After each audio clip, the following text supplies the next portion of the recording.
Replacing a Platen roller on a ZT411 series printer. Open the media door. Open the print head. Press down on the Platen retainer.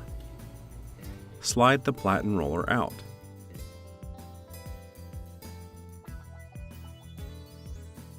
With the grooves up, set the new Platen roller into the Platen housing.